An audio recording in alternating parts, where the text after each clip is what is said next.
গোলকিপারের ব্যর্থতায় স্বপ্ন আর ভাঙবে না টাইগার ভক্তদের। 6 ফুট 4 ইঞ্চি উচ্চতার দানবীয় এক বাজ পাখি আসতে চলেছে বাংলাদেশ দলে, যাকে তুলনা করা যায় আর্জেন্টাইন গোলরক্ষক সার্জিও রোমেরোর সঙ্গে। উচ্চতা কিংবা গোলকিপিং স্টাইল দুইই যেন একেবারে আর্জেন্টাইন গোলরক্ষকের প্রতিচ্ছবি। এই গোলকিপার লাল সবুজের হয়ে খেললে টাইগারদের দুর্গ হয়ে উঠবে চীনের প্রাচীর। কে এই বাজ পাখি যে আসতে পারে বাংলাদেশ দলে, জানবো রিপোর্ট।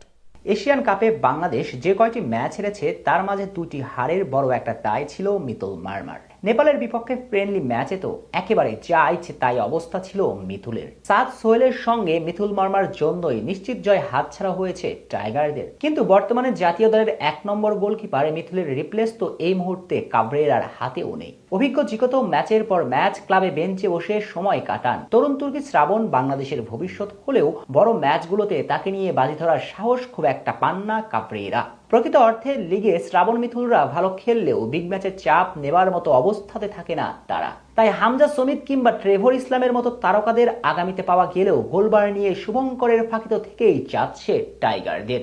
প্রশ্ন হচ্ছে, এই সমস্যার সমাধানটা কি? সমাধান আছে, সমাধান পেতে চলেছে টাইগার ভক্তরা। কারণ 28 বছর বয়সী 6 ফুট 4 ইঞ্চির এক দানবীয় গোলকিপারকে পেতে চলেছে লাল সবুজের বাংলা।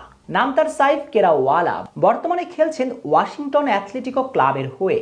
আর সেখানে ক্লাবটির স্থানীয় সমর্থকরা তাকে ভালোবেসে আর্জেন্টাইন গোলকিপার সার্জিও রোমেরোর সঙ্গে তুলনা দিয়ে থাকেন।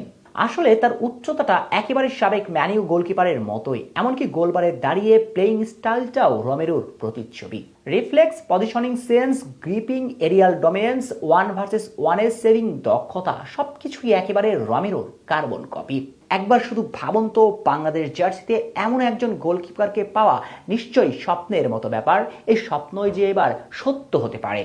মূলত দীর্ঘদিন ধরে টাইগার ভক্তদের আলোচনায় ছিলেন বাংলাদেশি বংশোদ্ভূত সাইফ কেরাওয়ালা। বাংলাদেশি ভক্তদের ভালোবাসায় বারবার তাকে উচ্ছ্বসিত করেছে এবং গুঞ্জন যা আছে, যা শোনা যায়, বাংলাদেশ হয়ে খেলার জন্য তিনি নিজ থেকে যোগাযোগ করেছে বাংলাদেশ ফুটবল ফেডারেশন বাফুফের সঙ্গে। যদিও বাফুফের তরফ থেকে এখনো কিছু জানানো হয়নি, তবে তাকে খেলাতে চাইলে বেশ কিছু জটিলতার মাঝে দিয়েই যেতে হবে।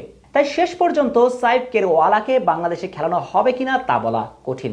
তবে যে গুঞ্জন বাতাসে ভেসে বেড়াচ্ছে তা যদি সত্য হয়, তিনি বাংলাদেশের হয়ে খেলার জন্য আগ্রহ প্রকাশ করেছেন, তাহলে নিশ্চয়ই বাফুফে তাকে খেলানোর পথেই হাঁটবেন। এমন এক রত্নকে তো আর হেলায় হারাতে চাইবে না কেউই। অর্থাৎ আগামী দিনে তাকে দেখা যেতে পারে লাল সবুজের জার্সিতে।